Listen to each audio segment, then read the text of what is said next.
ellos y eso aparece como un círculo de carga y bueno, si a alguno de vosotros os sucede, parece ser que deben de haber algunos cambios pequeñitos que estarán depurando y que seguramente esto se mejorará, pero que no os preocupéis, simplemente tarda un poquito más. ¿Qué tal, Fabián? ¿Cómo estás? Pues creo que nos quedamos justamente después de haber visto este vídeo, el de Rafael Vizquerra, que un poco os recuerdo. Nada, realmente es uno de esos profesores que son un ejemplo y también, además, un ejemplo, ¿no? En cuanto al desarrollo de las temáticas relacionadas con la educación emocional. También es uno de los, al menos aquí en España, de los primeros, ¿no? Que iniciaron la promoción de la educación emocional a nivel de las universidades y, de hecho, fue él que, como catedrático ya de la Universidad de Barcelona, decidió crear un grado, no, perdón, un posgrado, un máster relacionado con educación emocional y fue uno de los primeros que aparecieron aquí en España ya progresivamente a medida que pasaron los años, desde pues a partir del 2010, ya han comenzado a aparecer o bien en alguna pequeña asignatura, en algún grado o también otros másteres que están relacionados con la educación emocional. Sí, mira, a ver, lo paso, lo tengo aquí. Y el enlace, por lo que me decíais, que os gustaría tenerlo. Claro, aquellos que no lo vieseis la semana pasada, podríais verlo ahora. Lo largo, pero bueno, la verdad es que al fin y al cabo, de todos modos, vamos a ir comentando un poquito esto que él presentaba en el vídeo, en algunas de las diapositivas que a continuación veamos. Pero bueno, no está de más, que aquellos que queráis podéis tenerlo también viendo a la vez. Y bueno, pues un poco lo que estábamos diciendo, que en realidad esta promoción de la educación emocional a nivel de educación ya no solamente este tipo de aspectos a el futuro profesorado, ¿no? Que se encargará, por un lado, de o bien volver a formar a otros en cuanto a educación emocional, o bien utilizarlo para él mismo, ¿no? Para poder hacer uso de ese conjunto de habilidades que puede haber desarrollado gracias a esta educación emocional que recibió. Pero aparecía aquí, esto ya tiene algunos años, este es el 17, este recorte de uno de los periódicos de aquí nacionales que comentaban cómo en el 17 todavía, pues bueno, en esta universidad en concreto, en la Complutense de Madrid, uno de los profesores que daban docencia a los futuros profesores de infantil y primaria en su universidad se dio cuenta de que esto de la educación emocional era algo que no se estaba teniendo en cuenta para nada y que ya estaban promoviendo otras universidades. Además, ya había estudios en los que se empezaba a encontrar que tener mayor desarrollo de habilidades de tipo emocional pueden fomentar el uso de otras habilidades de tipo cognitivas y, en cierto modo, como favorecer las decisiones, por un lado, correctas, por otro, mejorar el éxito en términos generales a nivel de la vida. Y a raíz de esto es que algunos profesores comienzan a hacerse eco de todos estos resultados y otros datos. Y este en concreto, este profesor, aquí lo presentan Rafael Guerrero, decidió en su propia asignatura, aunque no tenía tanto que ver con el ámbito de la educación emocional, integrar estos contenidos en su propia asignatura para un poco formar a esos profesores del futuro de educación infantil y primaria, para que tuviesen al menos algunas capacidades en este aspecto que pudieran utilizar para sí mismos, como decíamos, pero también transferir al resto de alumnos en el futuro. Y vaya, pues fue uno de estos primeros casos en los que se veía el profesorado pues preocupado, ¿no? Por este hecho, la ausencia, por un lado, de una formación en educación emocional o una enseñanza, digamos, formalizada en cuanto a educación emocional en las carreras universitarias, pero por otro lado, como ellos también se hacían cargo, ¿no? De esto de una manera pues que en algunos casos podía acarrear incluso problemas, porque vosotros sabéis que cuando nos salimos a veces de nuestras materias e intentamos incluir otros contenidos, pues como se alejen mucho de aquello que realmente tratamos, pues tal vez recibamos algún aviso, ¿no? De nuestro equipo probablemente que trabaja muy cercanamente a nosotros. O, o bueno, o tal vez incluso lo hemos visto, ¿no? Cuando nos centramos tal vez demasiado en el desarrollo de valores, actitudes y bueno, pues para ello estamos sacrificando un poco el desarrollo del contenido y de habilidades cognitivas, pues también puede ser.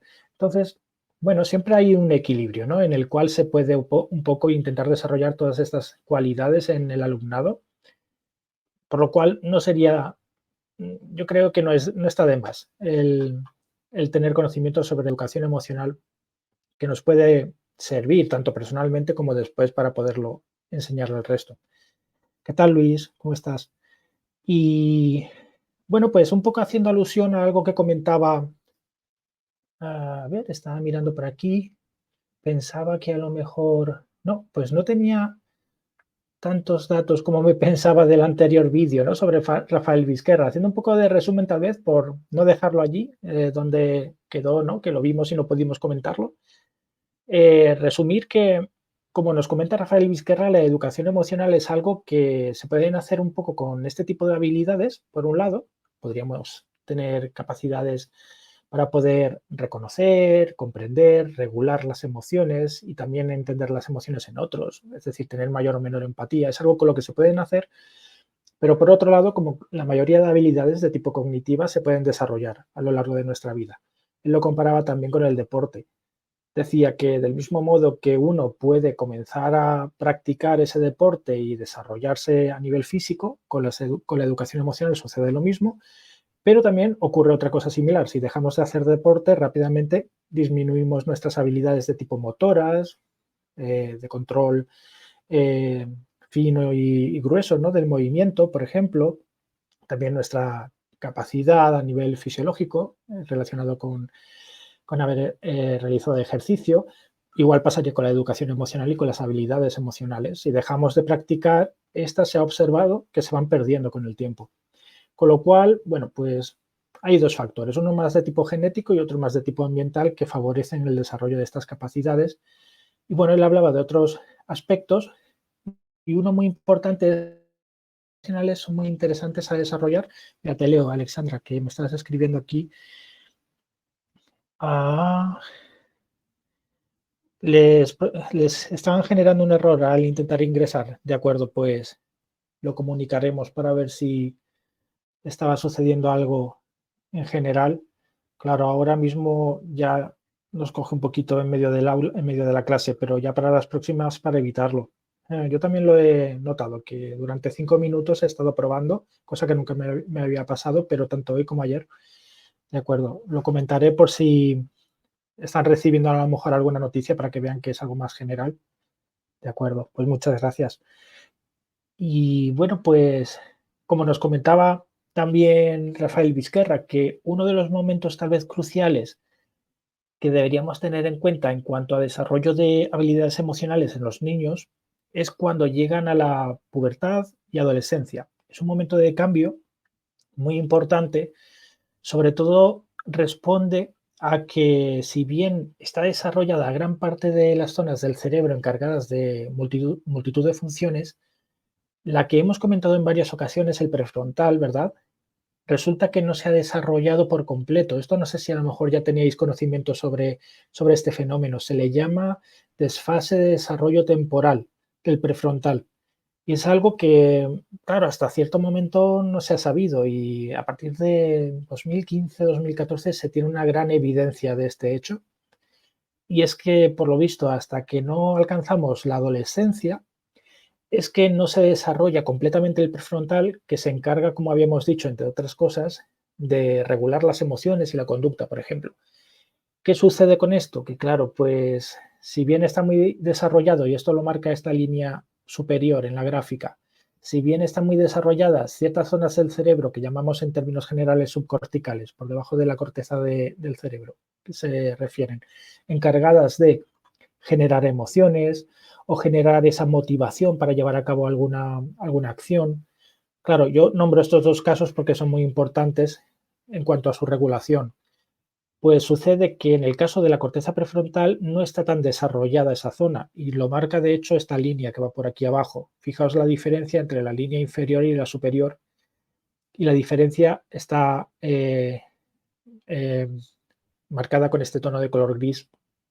Y resulta que se ha comprobado que, por un lado, ese prefrontal encargado de regular las emociones, de regular, por lo tanto, también el circuito de recompensa, además de estar poco desarrollado en la época, en el periodo de la adolescencia, además la diferencia de desarrollo entre esa región y el resto, contra más diferencia existe, también se ha observado que es una especie de indicador de la probabilidad que tiene un joven, ¿no? Porque estamos hablando sobre todo de ese periodo, de sufrir algún tipo de trastorno de tipo mental, bien sea desde estrés, ansiedad, que son casos menores, ¿no? De situaciones graves en cuanto a cómo afecta al cerebro, hasta depresión, por ejemplo.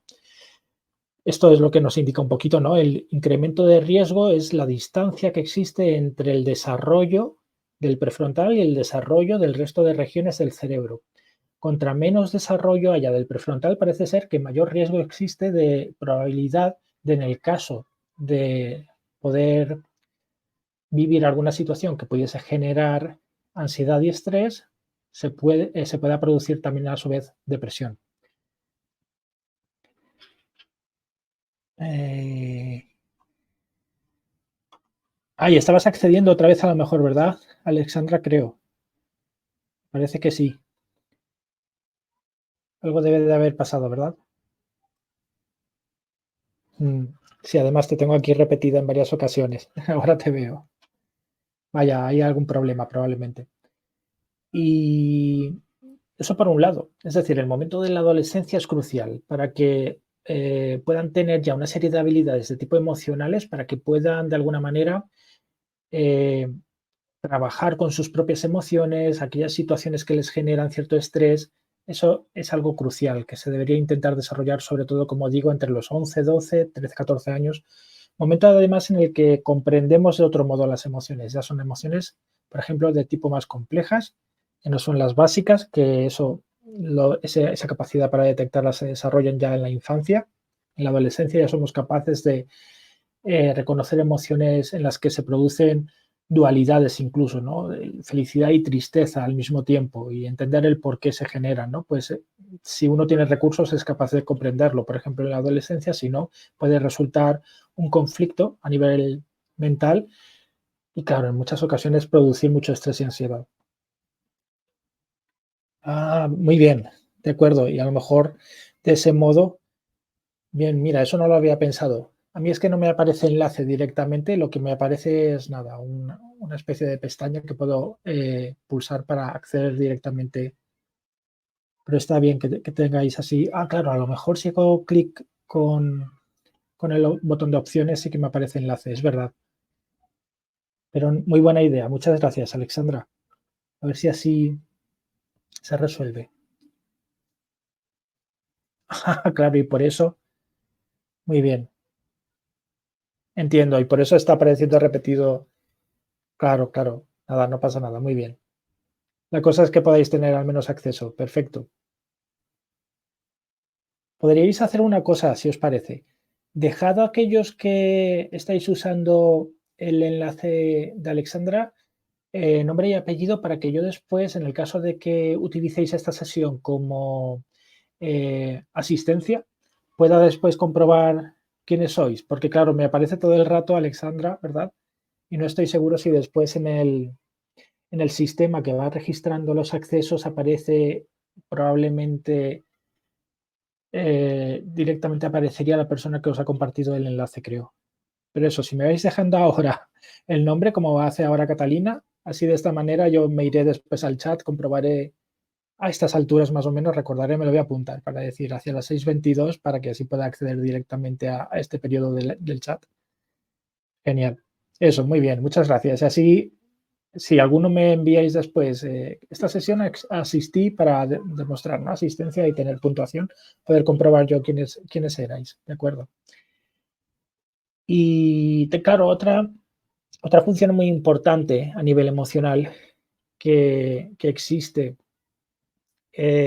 o bueno, mejor dicho, a nivel emocional y afectivo, tanto estas partes del cerebro, estos núcleos, ¿no?, encargados de generar emociones, por un lado, de controlar el nivel de motivación que generan determinados estímulos del exterior, pues cuando están correctamente conectados, interconectados con esa zona del cerebro que decimos que es el prefrontal, que se encarga más de regular esas emociones o de poder racionalizar determinadas situaciones, planificar, etcétera, pues cuando existe una correcta relación se ha comprobado que es cuando mejor tomamos decisiones.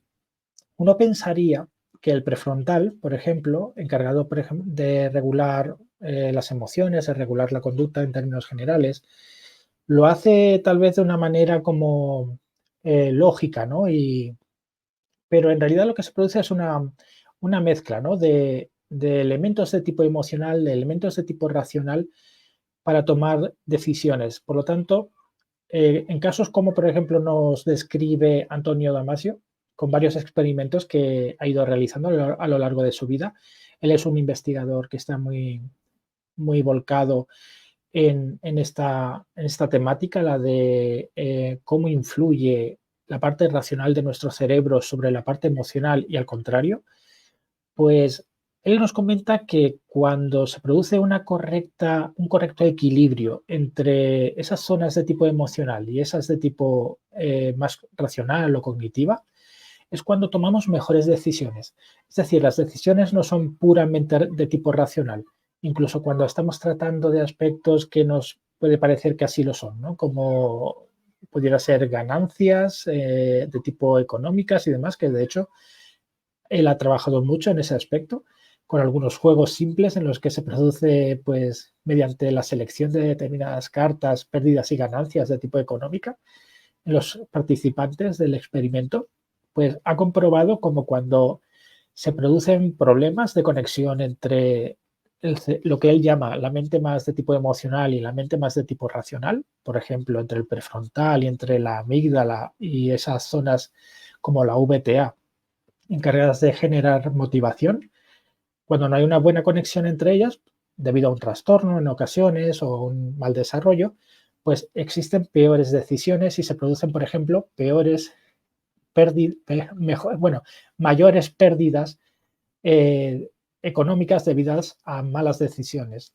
Con lo cual es muy importante el que tengamos en cuenta que no solamente es en sí la parte emocional y el desarrollo de las emociones en sí, sino que también existe una parte que es la regulación o el control de las emociones, que cuando existe un correcto equilibrio entre estas dos partes, que al fin y al cabo son emocionales en conjunto, se produce en realidad un buen uso de ese conjunto de habilidades. Es decir, no solamente sea de tener capacidad para reconocer y comprender las emociones, sino también muy importante, incluso tal vez mucho más, el poder regularlas, las emociones para, como digo, pues tomar decisiones de una manera correcta, como dice Antonio Damasio. Claro, aquí os ponía, de hecho, nada, no os preocupéis, por aquellos que han ido accediendo a lo largo de la sesión. Aquí os ponía que teníamos casos en los que se había demostrado que a nivel emocional puede tanto afectar el que no esté bien desarrollado o suframos un accidente que haga que se dañe esa zona del cerebro encargado de esa parte más de control más de tipo racional o cognitivo, como era el prefrontal. Hablábamos de aquel caso de Phineas Gage, ¿verdad?, que tuvo ese grave accidente en el que una barra de hierro atravesó su cráneo por una explosión que se produjo, con la mala suerte de que esa barra de hierro que salió despedida, pues como digo, atravesó su cráneo de esta manera y dañó totalmente su prefrontal y se produjo un cambio de conducta a nivel social tremenda, ¿no? Y esto además fue acompañado de un conjunto de malas decisiones que fue tomando a lo largo de su vida, de un mal desempeño a nivel profesional, sobre todo pues una mala relación y a veces relaciones con personas inadecuadas después del accidente, y todo parece ser debido, como decíamos, pues ese daño cerebral que sufrió a nivel del prefrontal, que le llevó a tomar malas decisiones a lo largo de su vida. Pero también interviene en todo este aspecto que tiene cierta connotación afectiva, también interviene y mucho, como era de esperar, otras zonas del cerebro, como pueden ser en el control emocional en concreto, me refiero a la regulación de las emociones, pues esas zonas que son más de tipo, aquí sí, más puramente emocionales, como pueden ser las amígdalas del cerebro, que en este caso no son lo mismo que las amígdalas que tenemos en el cuello, ¿verdad? Porque tal vez son las que forman parte del sistema linfático. Y muchos de nosotros a lo mejor hemos sufrido en algún momento de nuestra vida lo que llaman amigdalitis, una inflamación debido pues, a infecciones normales y corrientes por enfermedad y que generan un aumento, ¿no?, de la masa de las amígdalas del cuello, pero porque forman parte de ese sistema linfático que está muy relacionado con los momentos en los que se está curando el cuerpo, ¿no?, al nivel de una enfermedad. Estos son otras amígdalas. Estas son las amígdalas que se encargan, y ya digo, están dentro del cerebro, son dos, se encargan de reconocer, por un lado, las emociones y de controlar el nivel de intensidad con las que vivimos esas emociones. Y sobre todo, la ira, el miedo, son dos de las que más generan activación de la amígdala, se ha podido comprobar, pero también, por ejemplo, la felicidad o la sorpresa también generan una activación de las amígdalas. Pero, ¿qué es lo curioso? Pues, por ejemplo, este caso que tenemos una paciente llamada SM, se conoce así, de hecho, en la literatura, la cual, pues, desde muy pequeña sufrió un daño, bueno, no es un daño, es un desarrollo inadecuado de las amígdalas del cerebro. Y entonces lo que se ha comprobado es que a lo largo de toda su vida no ha sido capaz de poder reconocer correctamente el miedo en los estímulos que le rodeaban. Estímulos que a nosotros nos generan pavor, pues, bueno, ella es como que no los comprende y de hecho es una situación bastante divertida porque a ella es que generalmente le produce bastante gracia, risa, de hecho, ¿no? Determinado tipo de situaciones en las que la gente de a su alrededor, pues, reacciona con muchísimo miedo y rechaza y sin embargo ella, pues, no lo entiende, ¿no? Está cerca de animales peligrosos y, bueno, pues no sufre de ese sentimiento.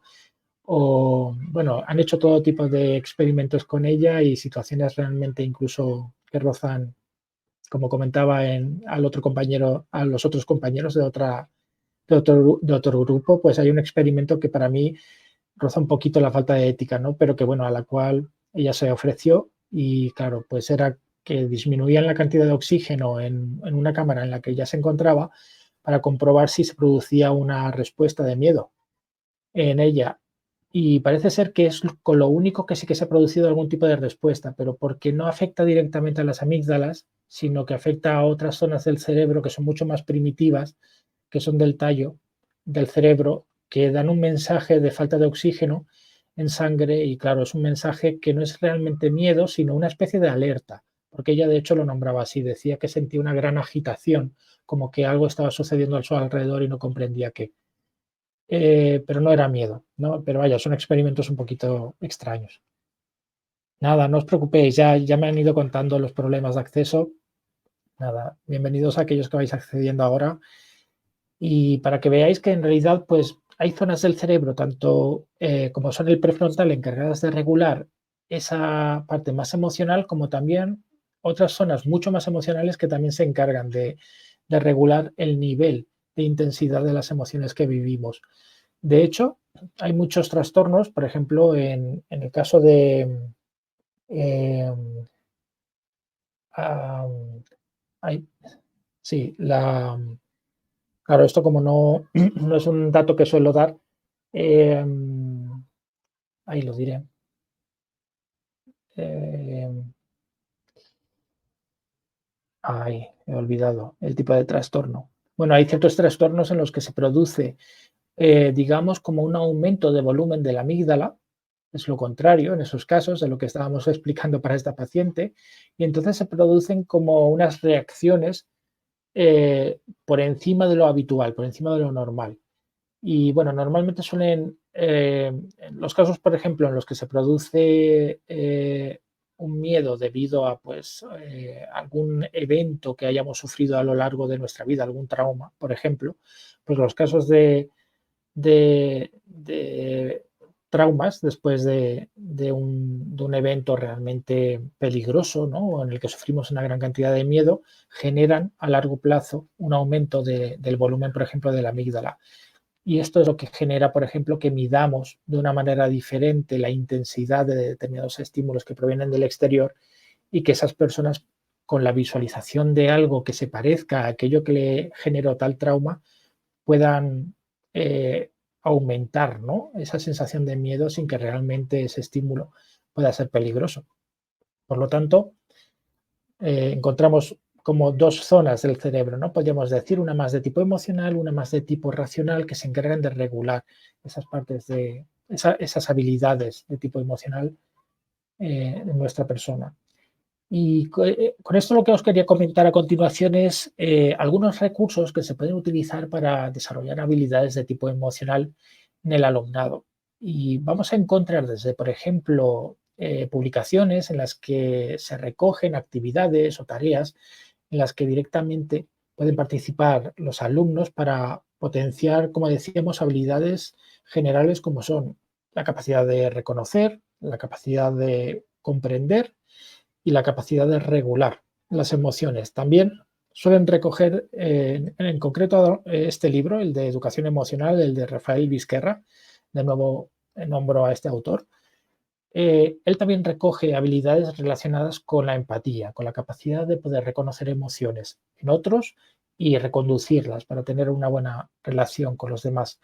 Pero otros recursos que se están utilizando muchísimo en el aula habitualmente son los que están relacionados con el aumento de la atención del alumno, atención plena, sobre los estímulos que le rodean. Y para eso se está haciendo mucho uso de lo que llamamos el mindfulness, que si bien a lo mejor años atrás se tenía dudas sobre el uso de este tipo de técnicas, actualmente cada vez hay más evidencias a nivel de investigación que, bueno, pues demuestran que se consiguen mejoras, ¿no?, en cuanto al desarrollo, como decía, de aspectos de tipo atencional o capacidad para poder inhibir determinado tipo de pensamientos o conductas y tener mayor flexibilidad mental. Sobre todo en esos aspectos se ha observado que influye de forma muy notable el mindfulness. Y de hecho, pues bueno, tenemos libros como este de aquí, ya muy clásico y que se conoce bastante, ¿no?, entre aquellos que son conocedores de este tipo de técnicas, como Tranquilos y atentos como una rana. Este tipo de libros están dirigidos a niveles de infantil, por ejemplo, pero hay manuales como por ejemplo este de aquí, en el que ya se instruye al profesorado para que pueda practicar este tipo de técnicas a niveles de primaria, por ejemplo. Pero bueno, este tipo de manuales también lo podemos encontrar para educación secundaria y niveles superiores. Y como digo, pues reportan buenos beneficios normalmente sobre determinadas habilidades de control emocional, por ejemplo. Otros programas que se utilizan son los de educación emocional. Aquí, por ejemplo, tenemos este que se ha utilizado mucho, que llamamos Intemo Plus o Intemo también, que se basa sobre todo en ese planteamiento de qué es la educación emocional según aquellos autores que nombramos al principio, Salovey y Mayer, que eran un poco los precursores de ese concepto y de los componentes que lo conforman, etcétera. Y claro, pues basándose en ese concepto han desarrollado una serie de actividades o tareas directamente para que el alumnado pueda desarrollar esa percepción, esa comprensión y esa regulación de tipo emocional y la empatía.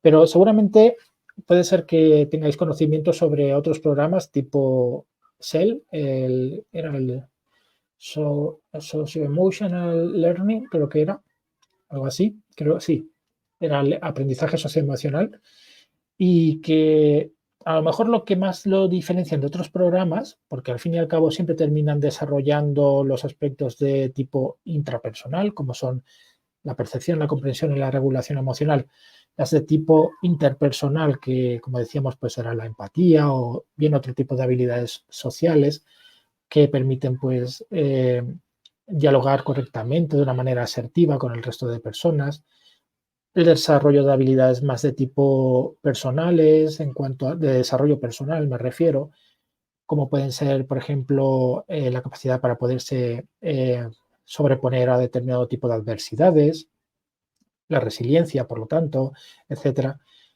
Y lo interesante, por ejemplo, de este programa es que no solamente tiene en cuenta al alumno, sino que tiene en cuenta también a las familias, a los profesores y también a otras personas próximas al alumno que, además de ir formándose en el ámbito de la educación emocional gracias a este programa, les da la oportunidad de poderlo hacer.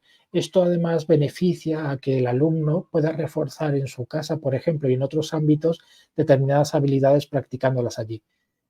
Básicamente esa es una de las peculiaridades de este programa educativo a nivel emocional. Como él, pues bueno, hay otros programas como Ruler, que también es muy conocido, es también de una universidad estadounidense, no me había olvidado de decirlo, que en general casi todos los programas de educación emocional han sido desarrollados por alguna universidad, están muy validados, se han ido utilizando de manera muy habitual hasta comprobar que existe un cierto beneficio. Por ejemplo, el programa SEL en Estados Unidos ha tenido un efecto muy, muy positivo, tal vez en Europa, en Reino Unido. Existían varios estudios en los que, bueno, pues habían tantos resultados más positivos como otros en los que se indicaba que no se producían diferencias con otros grupos. Tal vez debido al modo, ¿no?, en el que se estaba realizando el programa o bien que en ocasiones cuando se desarrolla un programa se ha utilizado una población y como de prueba para comprobar si ha funcionado inicialmente antes de ponerlo en práctica, en uso. Y claro, al ser desarrollado en Estados Unidos, pues tal vez la población tiene una característica concreta que podría no tener poblaciones de otros continentes. Entonces, tal vez no tenga el mismo efecto. Y un poquito eso es lo que se comentaba en algunos artículos. En cualquier caso, este tipo de programas resultan realmente eficaces para el desarrollo de las habilidades de tipo emocional en el alumnado. Ahora, en Internet, de manera ya más gratuita, pues encontramos algunas aplicaciones que están destinadas bien al desarrollo de la atención plena, mindfulness, por ejemplo, la capacidad de autocontrol, bien desde el nivel de infantil, como por ejemplo aplicaciones como esta, ¿no?, la de que está basada en la temática de Barrio Sésamo, de piensa, respira y actúa, ¿no?, en el que algunos personajes pues van dando una serie de indicaciones a los niños pequeños para que vayan haciendo determinadas prácticas relacionadas con la relajación, la meditación, etcétera. Bueno, hay otra serie de aplicaciones que están más bien destinadas ya para adultos con la misma idea, ¿no? La de desarrollo sobre todo del control, la regulación de tipo emocional mediante prácticas como por ejemplo pues mindfulness, como decíamos. Otras aplicaciones tienen algunos elementos particulares muy interesantes como el que habíamos dicho anteriormente, el desarrollo de la resiliencia, esta capacidad que es la de sobreponerse a determinadas adversidades, aumentar esa capacidad. Pues, por ejemplo, esto lo tiene en cuenta aplicaciones como la de Positive Penguins, que está destinada a público infantil. Y claro, primero, el conseguir explicar qué es esto de la resiliencia a niños tan pequeños resulta complicado, con lo cual, este es alguno de los valores importantes de este tipo de aplicaciones. Y luego el poder desarrollarlo también resulta muy interesante. Tenemos otras aplicaciones o bien otras páginas web en las que encontramos pequeños juegos o pequeñas herramientas, a veces son pequeños programas educativos. Esto, por ejemplo, lo podéis encontrar en la Fundación Educaixa, que en su página web tiene de forma estructurada pues aplicaciones que van desde infantil, primaria, secundaria y bachiller para el desarrollo de habilidades tanto de tipo intrapersonales, habilidades emocionales como decíamos el reconocimiento, comprensión, regulación emocional, como también habilidades más de tipo interpersonales o sociales, ¿no?, como la empatía. Allí pues vais a encontrar aplicaciones que permiten pues la capacidad para poder reconocer emociones, el poder gestionarlas, por lo tanto nos referimos más a esa capacidad de regulación, también regulación gracias a procedimientos como la relajación, el autocontrol, etcétera.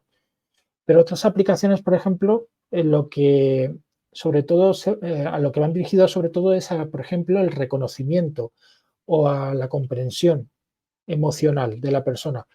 Y, por ejemplo, esto se consigue por medio de aplicaciones de este tipo. esto es lo que llaman un diario de emociones, podríamos decir. Y lo que nos solicita un poco esta aplicación es que vayamos indicando día a día nuestro estado a nivel afectivo. Esto, por ejemplo, está dirigido a público más de tipo infantil. Para poder tener un registro a lo largo del tiempo del estado afectivo o estado emocional de ese niño, a lo largo tal vez de un día o a lo largo de varios días, entonces obtenemos una gráfica de esos estados. Por otro lado, facilitamos el que el niño tome conciencia sobre su estado emocional, lo cual es muy, muy importante. Es algo que no se practica. Y gracias a este tipo de aplicaciones, que además suelen tener una estética un poco gamificada o atractiva, también conseguimos el que le termine por gustar este tipo de, de acciones, ¿no? De hábitos. Y bueno, pues resulta muy importante, por ejemplo, como decíamos, junto con este tipo de pequeñas aplicaciones dirigidas, como decía, al desarrollo de habilidades intrapersonales. Ya otros niveles, como por ejemplo primaria, primeros niveles de secundaria, encontramos ya otro tipo de aplicaciones.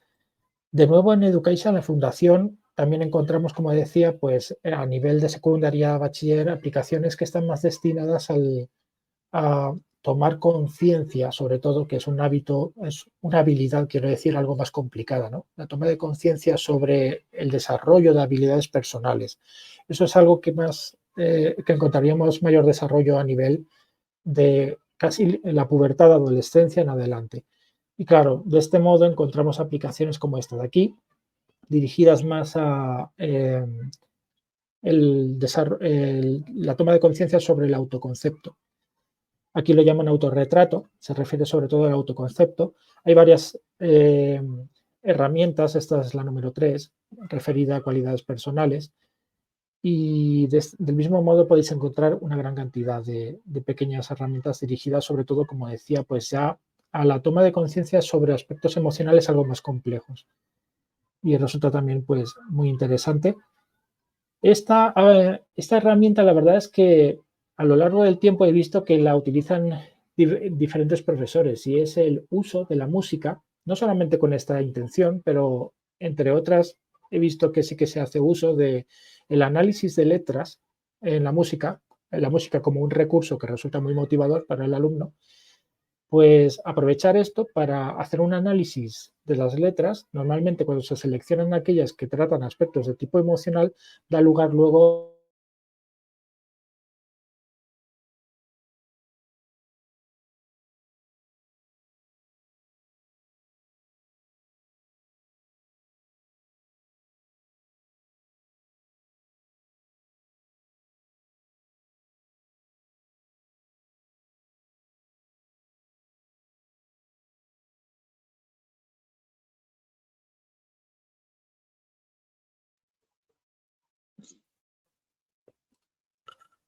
creo que ha caído la red de repente, ¿no? Me parece que ha sido. Sí, ¿verdad? Creo que ya estamos de nuevo aquí. Sí, algo ha pasado, no sé. Aquí pone que la conexión está a tope, pero me parece que a veces puede producirse algún cortecillo, no suele ocurrir, pero vaya. Ah, pues tal vez, no sé si os ha pasado a vosotros también un momento, puede ser algo más general, creo. Vaya, nada, pues ya estamos, menos mal, que estemos todos aquí de nuevo. Además, no ha parado la grabación, eso también es importante. Genial. Pues os estaba comentando esto, ¿verdad? El uso de la música como un recurso que permite el análisis de letras, sobre todo aquellas que tienen contenido emocional, para fomentar la conciencia sobre las emociones, el reconocimiento, sobre todo de esas emociones en la música, las letras, y un poco pues tratar, ¿no? También con el diálogo sobre aspectos positivos y negativos de este tipo de elementos dentro de esas letras. Y otro tipo de programas, por ejemplo, muy interesantes sería este, que en un principio hace ya como hacia el 2019, recuerdo haber encontrado el desarrollo de este programa, se encargaba una universidad de la provincia de Valencia, de aquí en España, que llamaban programa Emotic, pues di con él cuando está todavía desarrollándolo y era muy buena idea, pero actualmente, de hecho, tienen una página web en la cual ofrecen el poder emplearlo. Una vez se pone la persona en contacto, profesorado, investigadores, etcétera, con ese grupo para que les preste, ¿no?, este tipo de aplicación para poder hacer bien el profesor o bien el investigador por su cuenta algún tipo de trabajo, pero también se nutren ellos de los resultados, ¿no?, porque generalmente se les suele ofrecer cierto tipo de resultados para que ellos también puedan trabajar con esta información.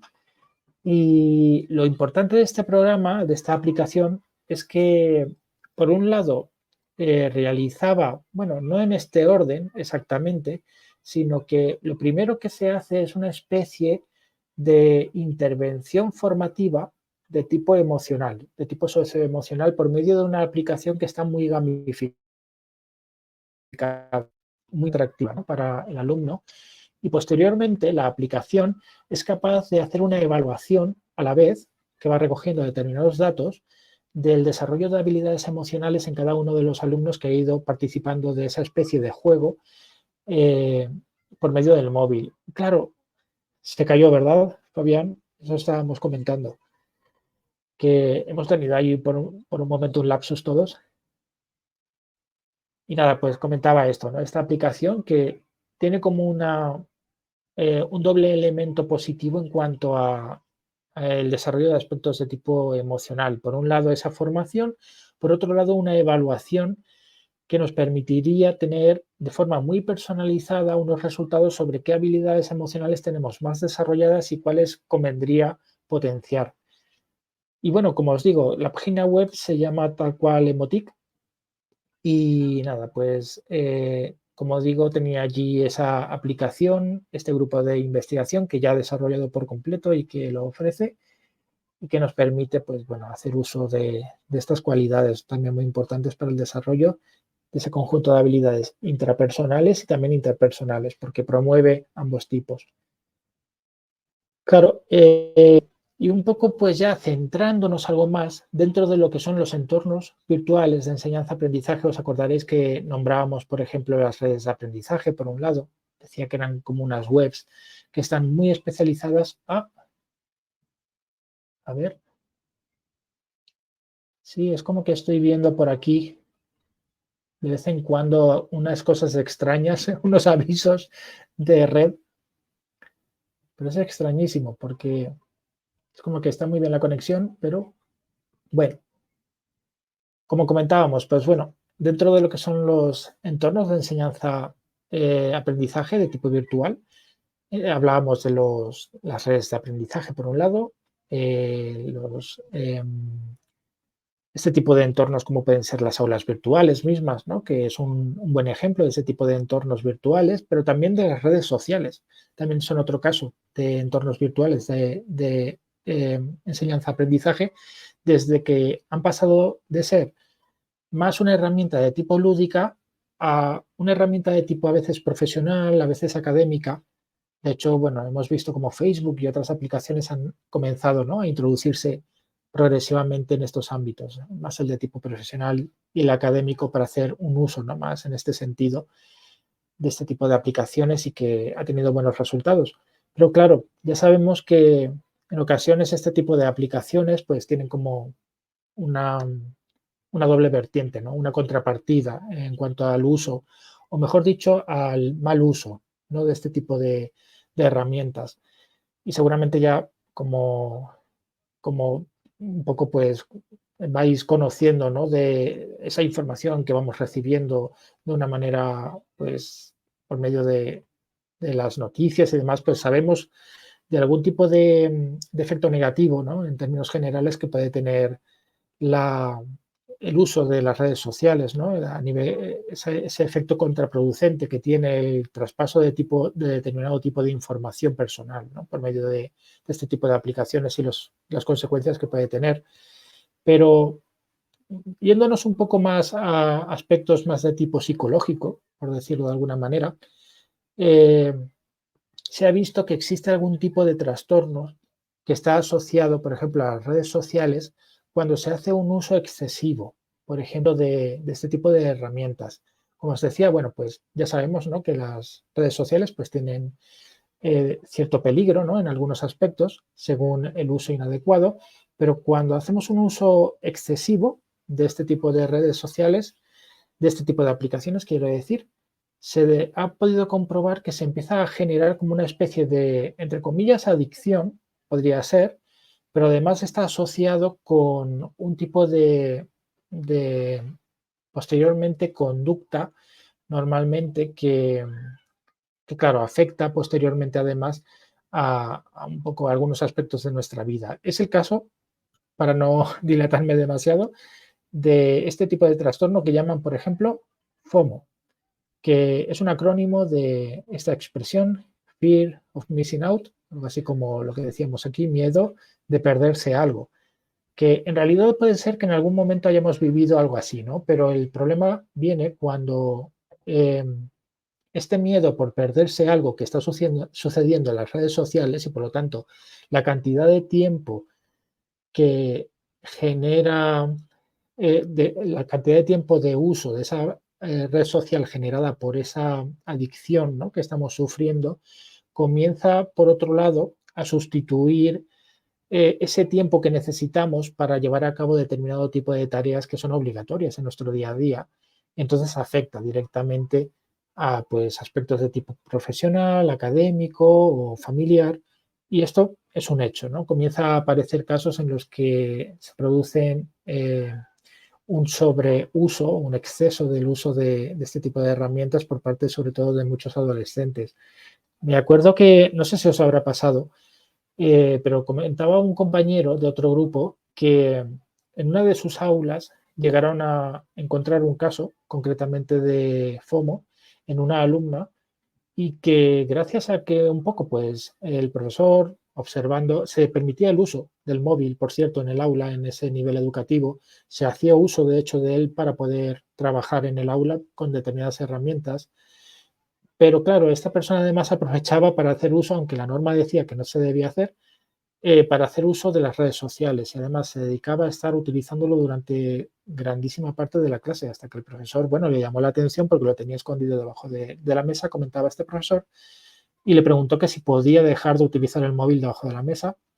Y ella en un principio lo negó, dijo que no estaba haciendo nada, pero sin embargo seguía en ocasiones, ¿no? Lo cual pues trastocaba muchísimo a ese profesor que me comentaba aquí por el chat la situación.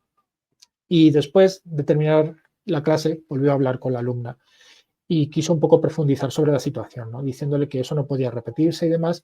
Y al final la propia alumna pues aceptó que sí que era cierto y que de hecho ella sentía que es que no podía controlarlo, que estaba sintiendo que necesitaba hacerlo y que se disculpaba y que incluso le pidió situaciones un poco complejas y absurdas como podría salir fuera del aula para hacerlo y le decía, no, no, imposible, eso es completamente imposible. Por lo tanto, hablando con la psicopedagoga del centro, descubrieron que estaba sufriendo este tipo de trastorno, es decir, llevaba a cabo una serie de conductas que ya eran incluso casi incontrolables a la hora de estar haciendo uso de las redes sociales de esta alumna.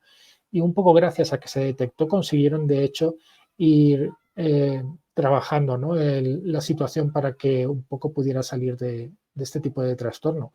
Lo cual, vaya, pues es algo que ocurre con muchísima frecuencia, parece ser en el aula, que es difícil de detectar, eso sí, y que incluso la persona que lo está sufriendo, pues tal vez no lo esté detectando hasta que alguien le llama la atención, ¿no?, sobre esa conducta. Bueno, pues un poco para que viésemos un ejemplo. La verdad es que me resultó muy interesante observarlo, ¿no?, por parte de otra persona de una manera tan práctica, ¿no?, y cómo consiguieron, de hecho, gracias a eso, pues solventarlo. Y del mismo modo, bueno, lo que se ha podido comprobar no es no se puede decir que en este caso este trastorno se ha generado por el uso de redes sociales, pero al tener este tipo de trastornos, hacer uso de redes sociales a su vez potencia, se ha ido comprobando el efecto de este trastorno que voy a comentar a continuación, que no sé si os sonará, pero bueno, en Japón ya tienen un nombre de hecho muy específico, que es el de hikikomori, y nos estamos refiriendo básicamente al aislamiento social pero recluyéndose uno mismo en una habitación o en una casa, en el caso de vivir solo, en esa vivienda. Y bueno, allí en Japón, por ejemplo, se tiene como algo muy normalizado hasta hace poco, que de repente han visto que las consecuencias comienzan a hacer mucha mella a nivel social después de unos 40 años de que se produzca este tipo de aislamiento de tipos sociales, cuando han descubierto que sí que está afectando a nivel económico incluso al país, y que entonces han empezado a tomar medidas y sobre todo a nivel sanitario. Están descubriendo que, claro, aquellos jóvenes que se recluyeron hace unos 20 años, ahora que ya tienen 50 o 40, por ejemplo, empiezan a tener problemas mucho más severos, ¿no? Que solamente aquel trauma o miedo que sufrían a nivel social que les hizo recluirse. Ahora descubren que empiezan a tener otros traumas mucho más complejos y otro tipo de trastornos de tipo mental mucho más severos.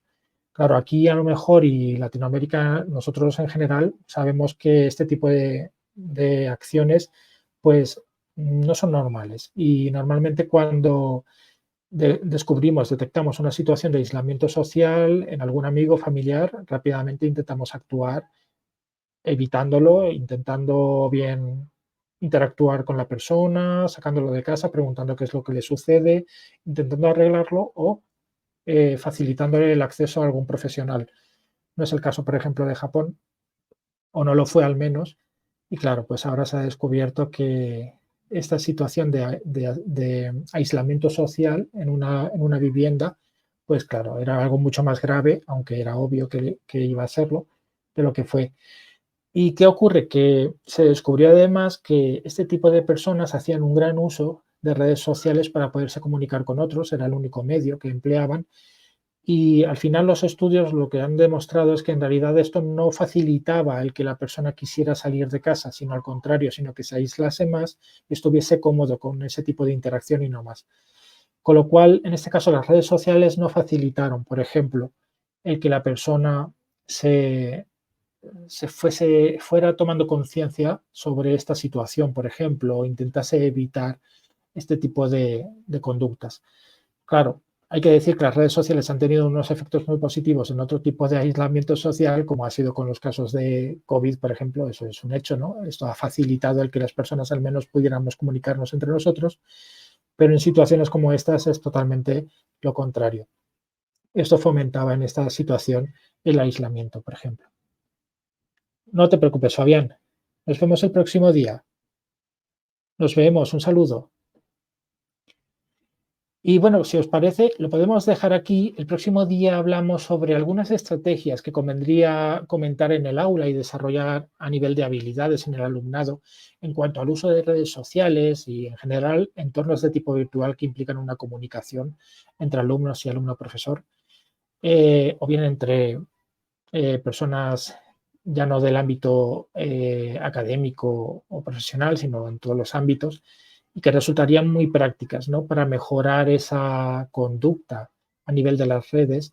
Pues bueno, ya las comentaremos el próximo día y hablaremos de dos posibles estrategias o metodologías que se pueden utilizar en el aula, sobre todo a nivel de entornos virtuales, aunque puede ser utilizado también a nivel presencial, ya los veremos, TEPAC y Modelo Kite en concreto, no sé si os sonarán, pero que resultan muy útiles, como decía, pues en este tipo de entornos, pero también para desarrollar un conjunto de habilidades cognitivas. Ya lo veremos el próximo día, y también comentaremos algunas aplicaciones que pueden ser muy útiles a utilizar en esas situaciones. Bueno, pues lo dejamos aquí y nada, nos vemos el próximo día, ¿de acuerdo?